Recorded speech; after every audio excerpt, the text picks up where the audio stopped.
मेरे छोटे से इलाके में गुज़श्ता एक माह के दौरान 17 लोगों को दिल का दौरा हुआ है और 15 लोगों को रात 12 से 2 बजे के दरमियान हुआ।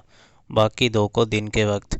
दिल का दौरा कैसे होता है और ज़्यादातर आधी रात को क्यों होता है?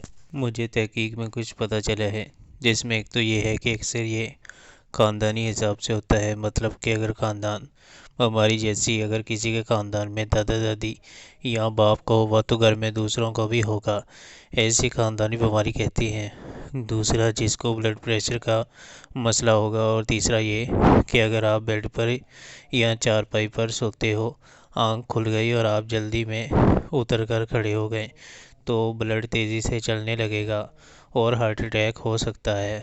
कोशिश करें कि सोने के बाद अगर बेड से उतरें तो कम से कम 1 मिनट बैठकर उठें, जिससे ब्लड लेवल ठीक होगा। Heart expand while cold contract. अस्सलाम वालेकुम। मेरे ख्याल से जब इंसान सो रहा होता है तब इसकी ब्लड सर्कुलेशन स्लो होती है, और जब किसी काम या वॉशरूम के लिए इंसान उठता है तो एकदम खड़ा हो जाता है। चूँकि ब्लड सर्कुलेशन स्लो होती है, नॉर्मल होने वक्त लगता है और ब्लड की सर्कुलेशन ठीक ना होने की वजह से दौरा पड़ता है। इसलिए जब भी रात को उठें, पहले बेड या चारपाई पर 1 मिनट के लिए बैठें, फिर कोई काम करें। जब वॉशरूम जाना हो तब कुछ सेकंड बिस्तरों पर लेटे रहो, सही तरह से उठ के फिर जाओ।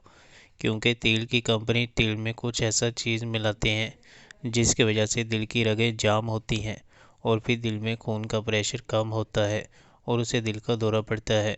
70 डेट्स सो जहाँ और बहुत सारी वजूहत हैं, वहाँ एक बड़ी वजह सर्दी है। अमूमन देखा गया है कि सर्दियों में हार्ट अटैक ज़्यादा होते हैं, जिसकी सबसे बड़ी वजह पानी थोड़ा पीना है। पानी कम पीने से हमारा खून गाढ़ा हो जाता है, जिसकी वजह से हार्ट अटैक होने का चांस नॉर्मल हालात से बहुत ज़्यादा बढ़ जाता है। रीज़न तो नहीं पता, लेकिन होता ऐसे ही है। रात के वक्त मेरी नानी अम्मी पिक्चर में थी, जिसकी वजह से हमें वहाँ 7-8 दिन रहना पड़ा था।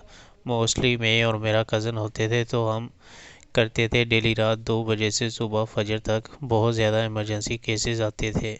सर दर्द का इशू इसका होता है जिसकी खून की नालियाँ 60% में ब्लॉकेज हो गई हों, और जब खून की नालियों में 70% ब्लॉकेज आ जाए तो फिर इंसान को ब्लड रेशेस का इशू हो जाता है। और जब खून की नालियों में 80% ब्लॉकेज हो जाए तो फिर हार्ट अटैक, फालिज, ब्रेन हेमरेज, दमा वगैरह का इशू हो जाता है।